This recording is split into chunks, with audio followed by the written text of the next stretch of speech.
Welcome to Diddy's Deep Dive. It's Monday, March 9, 2026, and we've got a really fantastic journey through the source material lined up for you today. Yeah, we absolutely do. It's a big one. It is, because we know you. For As a that. learner, you're always looking for that quickest, most efficient way to grasp these incredibly complex ideas without, completely drowning in information overload. Right. You want the signal, not the noise. Exactly. You want the signal. And today, our mission is to go straight to the source of what is really a massive shift in artificial intelligence.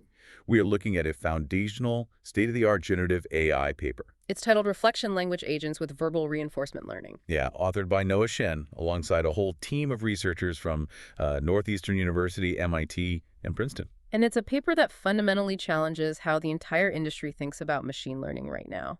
I mean, to really appreciate what these researchers have done, we have to look at how rigid the learning process for AI has historically been. That's the perfect place to start.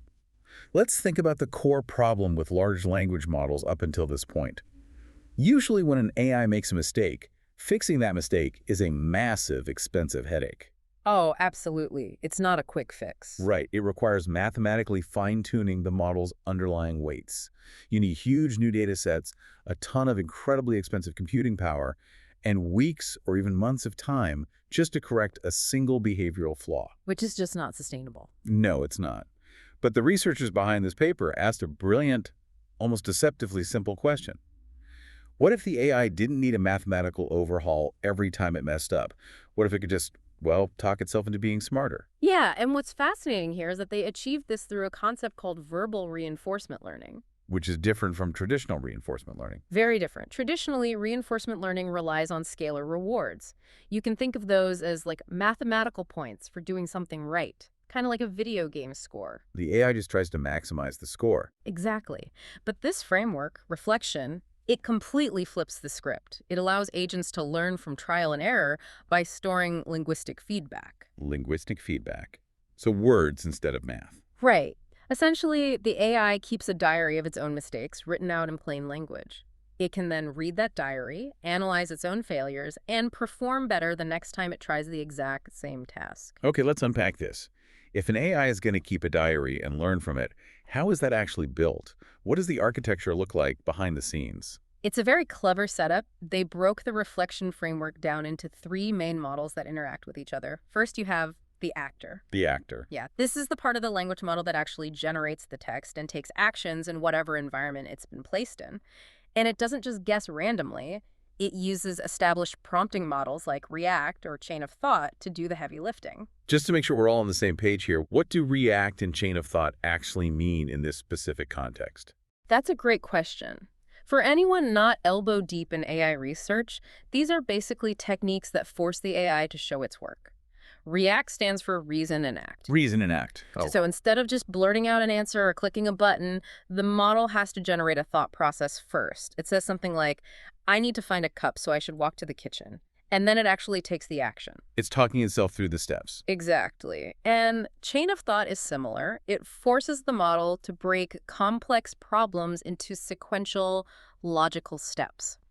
So the actor is out there in the arena, thinking step by step and interacting with the world. So the actor is the hands and the feet, basically. What comes next? Then you have the second component, which is the evaluator. The evaluator is the scorer. It looks at the trajectory of what the actor just did and grades its performance. How does it grade it? Is it back to that video game score? It depends on the specific task. It might just use a simple binary reward, did you pass or fail? Or it might look for an exact text match to a correct answer. In some of the more complex experiments in the paper, the researchers even used another separate instance of an LLM acting as a judge to evaluate the actor's work. Oh, wow. Which brings us to the third piece, which seems to be the real magic ingredient here. It is. The third model is the self-reflection model. Think of this as the AI's inner voice. The inner voice. Yeah. When the evaluator looks at a trial and says, hey, you failed the task, the self-reflection model steps in. It reviews the entire log of what just happened, analyzes the missteps, and generates verbal reinforcement cues. It literally writes a diary entry. It literally writes out a plain English summary of what went wrong, why it went wrong, and what the actor needs to do differently on the next try. But to make that work, the system actually needs to be able to remember that feedback. The paper talks about how the researchers gave the agent a very specific type of memory architecture split into short-term and long-term memory. Yeah. And I love the analogy here because it feels so relatable to how we process our own days. Think about it like this. Your short-term memory is remembering the immediate, fine-grained details of your current attempt at something. Like, if you're frantically looking for your car keys, your short-term memory says, I just checked my jacket pocket 5 minutes ago. They aren't there. I don't need to check the jacket again. Yeah, that immediate context. Exactly. For the AI, its short-term memory is just the immediate step-by-step trajectory of the actions it just took in the current trial. But the long-term memory, that is the distilled self-reflective lessons. It's like the core life lessons you carry with you from year to year. That is a perfect way to visualize it. The long-term memory is where that self-reflection diary lives. It stores the insights generated by that inner voice, but there's a very practical technical constraint the researchers had to navigate here. The context limit. Exactly. Large language models have a maximum context limit. That's a hard limit on how much text they can hold in their working memory at any one given time. If the agent remembers every single minute detail of every single thing it ever did, the text file would get too massive. It would just overload. It would completely blow past the context limit and crash the system, or the AI would just lose track of the original prompt entirely. So how did they solve that? Did they just delete the old memories? They bounded the long-term memory to a maximum of 1 to 3 experiences. They forced a sliding window. Just 1 to 3. Yeah, and it's a brilliant constraint because it forces the AI to be concise. It cannot ramble. It has to look at its past failures and carry forward only the most vital, highly distilled lessons to the next trial. Here's where it gets really interesting. Yeah. Because the researchers didn't just theorize about this architecture, they threw it into some incredibly demanding, simulated environments to see if it would actually learn. Hearing the theory is one thing, but how do they actually test this? They started with a benchmark called ALF World. ALF World is an interactive, text-based simulation of household environments. Imagine a classic text adventure game, but for household chores. Like open door, go north kind of thing? Very much like that. There are 134 distinct multi-step tasks. We're talking about tasks like finding a hidden spatula in a specific drawer, or picking up a tomato, walking to the fridge and chilling it. The AI has to navigate this environment using only text commands, making sequential decisions. 134 multi-step tasks is a lot of room for an AI to get confused. Yeah. What were the results? The stats are stunning. Using the reflection framework, the agent improved its absolute performance by 22% in just 12 iterative learning steps. Out of the 134 tasks, it successfully solved 130 of them. Wow. That is a near-perfect success rate in an environment where it has to plan, move, search, and manipulate objects. Hearing the stats is great, but did the researchers provide a specific example of what a failure and then a subsequent success actually looks like in this simulated kitchen? They did, and it is a highly revealing anecdote. In one of the logs, the AI is given a seemingly simple task: find a mug and examine it with a desk lamp. Okay, sounds easy enough. Right. On trial 1, the AI uses its short-term reasoning. It thinks, okay, first I need to find a mug. It wanders around the simulation, opens some drawers, goes to a desk, finds a mug, and picks it up. So far, so good. Makes sense. But then it wanders over to a completely different desk, trying to turn on a lamp that doesn't actually work. It tries a few times, fails, and the trial ends in failure. In a traditional model, without reflection, what would happen next? In a traditional baseline model, that would just be a failed data point. The system would wipe the slate clean, start over, and likely make the exact same mistake or randomly wander somewhere else. Wow. It has no mechanism to learn from the specific error. But here, the evaluator flags the failure, and the self-reflection model kicks in. It reviews the log and writes a note to itself. It literally generates the text. I should have looked for the desk lamp first, then looked for the mug. I noticed that the desk lamp was found on desk 1. In the next trial, I will go to desk 1, find the lamp, then look for the mug and examine it. It's just so human. It actually realizes that sequence of operations was completely backward. Exactly. And then, on trial 2, armed with that exact journal entry sitting in its long-term memory, it executes the task perfectly. It goes straight to desk 1, grabs the mug, turns on the lamp, and succeeds. That's incredible. But this specific mechanism does something even more important than just fixing the order of operations. It actually cures one of the most notoriously stubborn problems in generative AI. Hallucinations. Yes, hallucinations. In these complex environments, an AI will often hallucinate that it successfully picked up an item when it actually didn't. And then it just gets stuck. Exactly. In a standard model, the agent gets stuck in an endless, inefficient planning loop. It keeps trying to use a spatula it doesn't actually possess, endlessly repeating useless actions until the system times out. But with reflection. With reflection, the agent eventually fails, and then uses its long-term memory to review the log. It realizes, wait, I didn't actually have the item, which breaks the hallucination cycle and allows it to form a new, grounded plan for the next trial. That is wild. So we've seen it can follow sequential steps in a simulated household, but following steps in the kitchen is very different from actual reasoning and deduction. Yeah. How did it handle logic puzzles? That was their next target. They moved to the Hotpot QA dataset. Reasoning is a completely different beast than sequential decision-making.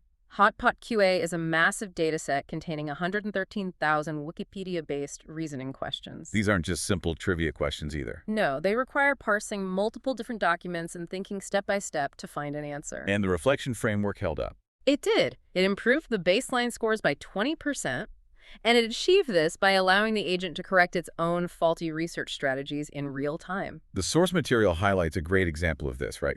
The trivia question about the TV show. Yes, there's a specific trial where the AI is asked a question.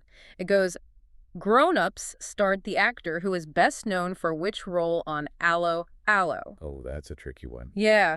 So the agent jumps into action. It searches the internet for the movie Grown Ups and successfully finds the cast list. Then it takes the exact string, Allo, Allo, and drops it into a search engine to cross-reference the actors. But that title has weird punctuation. Exactly. The search engine gets confused by the weird punctuation and apostrophes in the title, and it returns no useful results. The AI gets stuck, guesses wrong, and fails the trial. So the search query itself was the problem. Right. And during the reflection phase, the agent looks at its log and realizes its search strategy hit a dead end. It generates a reflection stating, I searched the wrong title for the show. I should have searched the show's main character, Gordon Kaye, to find the role he was best known for. It recognized that its own search terms were bad and formulated a completely new angle of attack. So on the next trial, it searches the actor's name instead, completely bypassing the weird punctuation of the show's title. It immediately finds that he played a character named René Arquois and answers the question perfectly. It is literally teaching itself how to be a better internet researcher. And this capability transitions beautifully into the third major testing arena the researchers explored, which is writing code. I imagine programming is the ultimate test for this, because it offers a highly objective way to evaluate success. With text or reasoning, an answer might be close enough, but code either compiles and passes the tests, or it throws an error and crashes. There's really no middle ground. Precisely. And the numbers they achieved here are just staggering. They tested the reflection agent on the Human Evil Python benchmark, which is an industry-standard test for AI coding ability. Using reflection, the agent achieved a massive 91% pass at 1 accuracy. Just to clarify for everyone listening, what does pass at 1 accuracy actually mean in this specific context? It means the AI wrote code that successfully passed every single unit test on its very first attempt, 91% of the time. That's huge. To put that in perspective, the previous state-of-the-art model at the time the paper was published was GPT-4, and it scored 80% on that same benchmark. Wow. A jump from 80% to 91% in coding accuracy isn't just an incremental improvement in the AI world, that is an absolute earthquake. And they achieved it just by letting the AI talk to itself about its errors. But whenever we talk about AI coding benchmarks, the immediate question is always training data contamination. How do we know the AI didn't just memorize the answers to the human evil test during its initial training? The researchers were highly rigorous about this exact concern. To prove that the reflection agent was actually reasoning and learning rather than just regurgitating memorized code, they created a brand new benchmark from scratch called LeetCode Hard Gym. LeetCode Hard Gym? Yeah. LeetCode is a platform where human software engineers practice difficult programming puzzles for job interviews. The researchers scraped 40 incredibly difficult LeetCode questions that were published strictly after October 2022. Why is October 2022 the magic date? Because that was the hard cutoff date for GPT-4's pre-training data. The underlying model literally could not have seen these questions before. It had to solve them entirely from scratch. And even on these unseen, extremely hard problems, Reflection doubled the success rate of the baseline GPT-4 model. That is incredible. And it wasn't just Python, right? No, they proved this is a completely language-agnostic framework. They used a compiler called multi-PLE to translate the testing environments into Rust. Rust is tough. Very tough. For those who don't code, Rust is a systems programming language notorious for being incredibly strict and difficult to compile. It is entirely unforgiving. And the Reflexion agent successfully debugged and improved its code in Rust just as effectively as it did in Python. That's amazing. But this raises an important question. As powerful as this framework is, what happens when the AI's internal logic is fundamentally flawed? Because the researchers were very transparent that this is not a magic bullet. It has some profound limitations. Let's get into those limitations. One of the biggest issues they found is tied directly to how the AI evaluates its own code. In these programming tests, the AI doesn't just write the function, it actually has to write its own unit tests to verify if the function works. And that introduces a massive blind spot. If the AI writes bad or flaky unit tests, it learns the wrong lessons. Imagine a student grading their own exam, but the answer key they wrote for themselves is completely wrong. Right. If the tests are too lenient, they pass incorrect code. In programming, we call this a false positive. And the data on this blind spot is really telling. It is. On that human evil benchmark where it scored 91%, the false positive rate was a tiny 1.4%. The tests it wrote were solid, so the reflections were accurate, but they tested it on another benchmark called MBPP Python Dash, which stands for Mostly Basic Python Problems. No. On that specific benchmark, the false positive rate spiked to 16.3%. Wait, so the AI was writing bad tests, passing its own broken code, and then prematurely reporting a success. Exactly. Because the tests told it the code was perfectly fine, the evaluator model never flagged a failure. Therefore, the self-reflection model never triggered. It patted itself on the back and moved on, leaving a broken piece of code. It completely dragged down the overall performance on that benchmark. Are there other environments where the reflection process completely breaks down? Yes, there's another fascinating limitation they hit, which they call a local minimum. They tested the agent on a benchmark called WebShop. This is a complex simulation of an e-commerce website. Like a fake Amazon or something? Yeah, exactly. The AI had to navigate the site, search for products, select options, and make purchases based on highly specific client requests. I guess it hit a wall. Completely hit a wall. After just 4 trials, the researchers actually had to terminate the experiment because the agent stopped improving entirely. Oh, really? Just 4 trials? Yeah.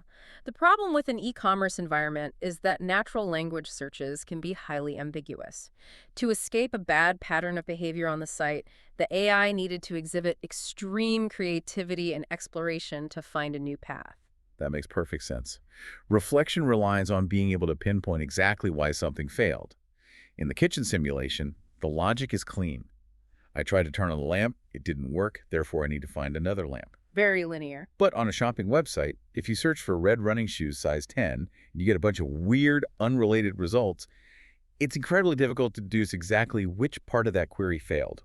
Was it the word red? Does the site not recognize size 10? If the environment is too ambiguous, the AI simply cannot generate a helpful reflection. Its diary entries just become useless guesses, and it gets permanently stuck in that local minimum. It just spins its wheels. So what does this all mean? We have this incredibly powerful framework where an AI can talk to itself, learn from its mistakes in plain English, and drastically boost its performance in coding and reasoning. But we also know it can trick itself with bad tests or get paralyzed when an environment is too ambiguous. Where does this leave us in the grand scheme of AI development? If we connect this to the bigger picture, the implications for AI interpretability and safety are absolutely massive. For years, one of the most terrifying aspects of artificial intelligence has been the black box problem. Right, not knowing what it's thinking. We feed a prompt into a massive neural network, it outputs a decision, and we have no real idea how it arrived at that conclusion. The mathematical weights are just billions of numbers. They're too complex for any human to decipher. But reflection changes that paradigm. Completely. Instead of an opaque black box, we now have an agent that is literally keeping a persistent journal of its thoughts, its failures, its logic, and its intended actions, all written out in plain, readable English. So it can just read its mind, essentially. Yes. If we are going to deploy an autonomous agent to use a sensitive tool, manage a database, or interact with an external API, human operators no longer have to guess what the AI is trying to do. They can literally just open up its long-term memory logs and read them. That's fascinating. They can audit its self-reflection diary to ensure its intent is safe, logical, and aligned before authorizing it to act. It turns the AI from an indecipherable math equation into a transparent, diagnosable entity. That transparency is a complete game changer for how we trust these systems moving forward. Which leads me to a final thought I want to leave with you today. As you are listening to this, maybe on your commute or grabbing your next cup of coffee, ponder this. We now have a proven framework where autonomous agents are persisting journals of their failures, their mistakes, and the hard-won lessons they've learned, all written out in plain English. Yeah. What would happen if we took two completely different AI agents, both equipped with this reflection capability, and forced them to read and debate each other's long-term memory logs? If one agent fails at a complex task for weeks and finally figures it out, could it just hand its diary over to a brand new agent? That's a wild thought. Could these systems begin to inherit each other's traumas and their epiphanies? We might not just be looking at smarter individual agents. We might be looking at the very foundation of a shared, interconnected AI culture, passed down from machine to machine through language. Something for you to explore and mull over on your own. A truly profound thought to end on. Thanks for joining us for this deep dive into the source material. We will see you next time.